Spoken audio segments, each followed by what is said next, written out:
Bom dia! Vamos dar continuidade aos nossos devocionais?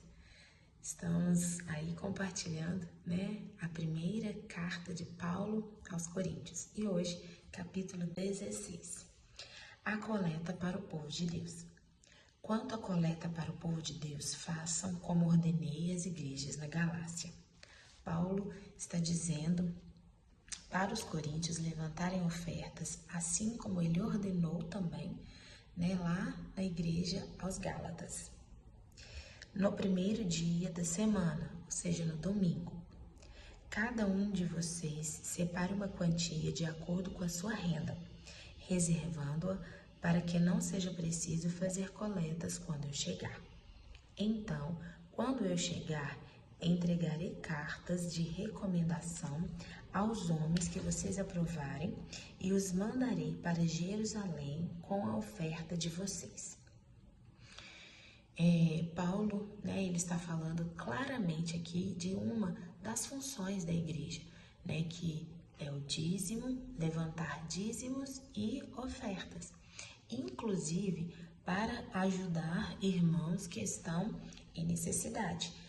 Aqui, especificamente, Paulo está dizendo para os irmãos em Jerusalém, que eles estavam necessitados.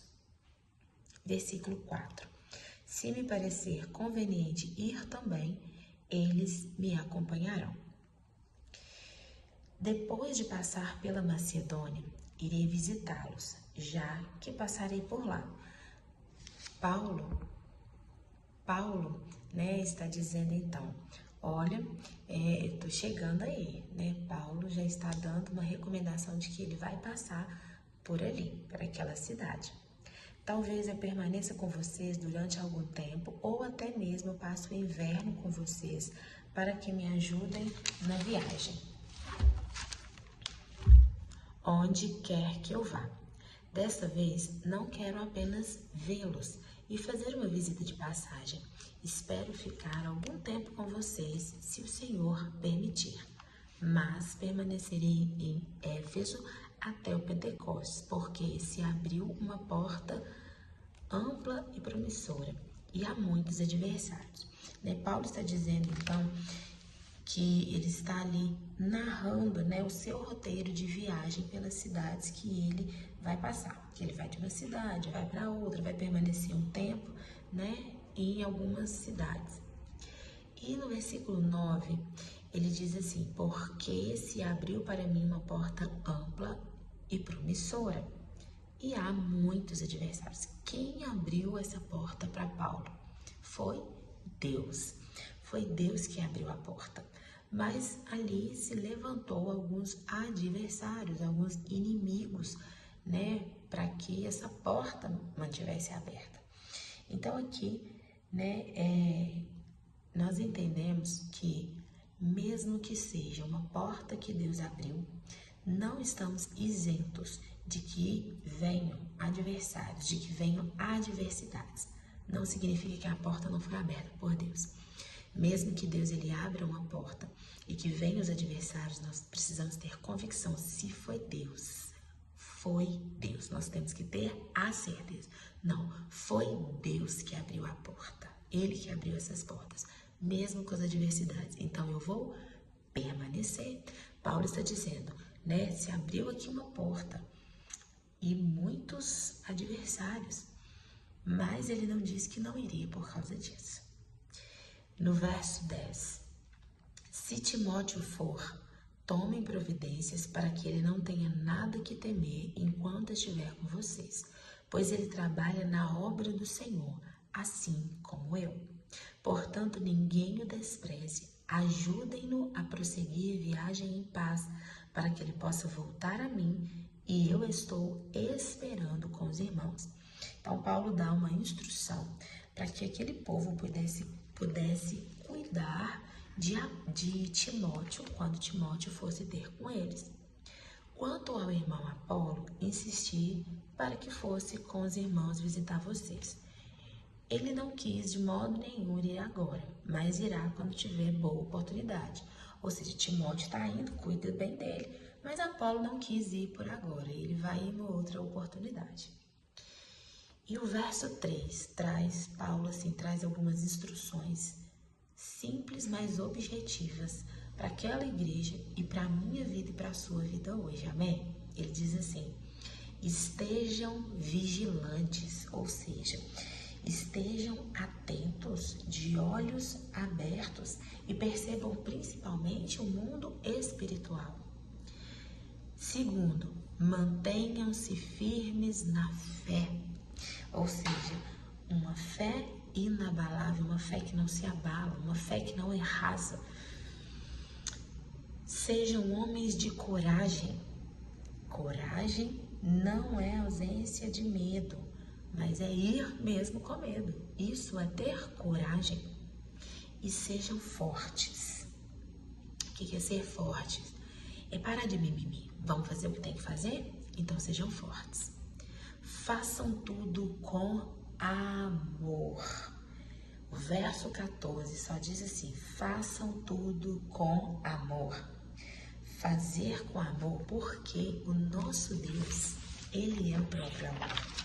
Então nós precisamos fazer tudo com amor. Vocês sabem que os da casa de Estéfanas foram o primeiro fruto da Acaia e que eles têm se dedicado ao serviço dos santos. Recomendo, irmãos, que se submetam a pessoas como eles e a todos os que cooperam e trabalham conosco. Alegrei-me com a vinda de Estéfanas, Fortunato e Acaico, porque eles supriram o que estava faltando da parte de vocês. Eles trouxeram alívio ao meu espírito e ao de vocês também. Valorizem homens como eles. Os da casa de Estéfanas, eles foram então ali os primeiros crentes da Grécia, né, lá de Acaia. Então Paulo está dizendo: se submetam à liderança espiritual, porque eles são gente boa, eles são gente de Deus, né? Então Paulo está dizendo: se submetam às autoridades espirituais, né? Eles foram os primeiros a se entregarem, os primeiros a se renderem a Cristo, né? Ou seja, eles estão ali já com uma bagagem, com uma experiência com Deus, por terem sido os primeiros a se renderem ali na Grécia. Né? Então Paulo está dizendo àquela igreja: se submetam a eles, né? Estejam ali debaixo da liderança deles. E diz que eles acabaram de trazer uma oferta que me trouxe alívio, né? Paulo está dizendo: eles me ajudaram, né? Trouxe alívio. E Paulo então ele vai descrever ali tudo para eles. Paulo, ele está ali na Ásia e manda essa saudação para Corinto. Então aqui nos versículos do 19 ao 24 são saudações finais. E Paulo diz assim: as igrejas da província da Ásia enviam saudações.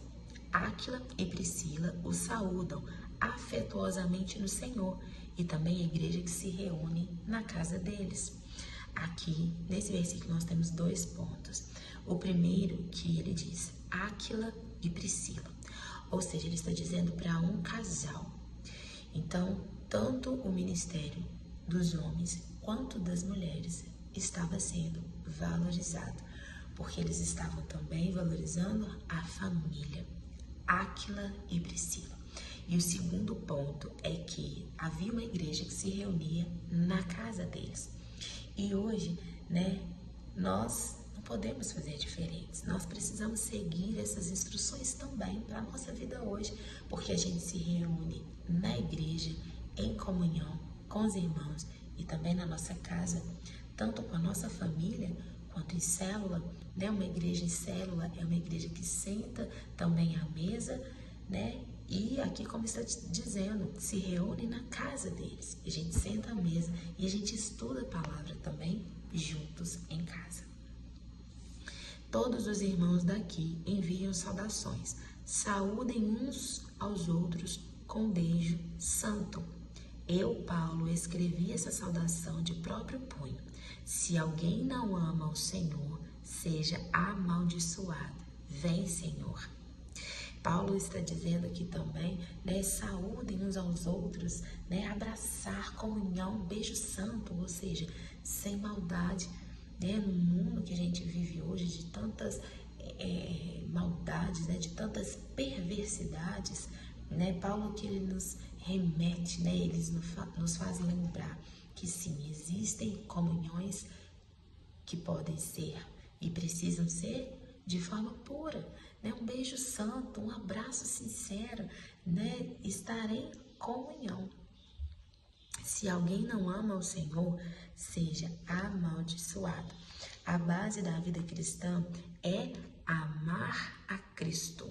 Se alguém não ama o Senhor, não tem como, né? A base é amar a Cristo. A graça do Senhor Jesus seja com vocês. Recebam o amor que tenho por todos vocês em Cristo Jesus. Amém. Então, depois de tudo que Jesus ele fez por nós, né, por ter entregado a sua vida na cruz por nós, o que nós podemos fazer é nos render.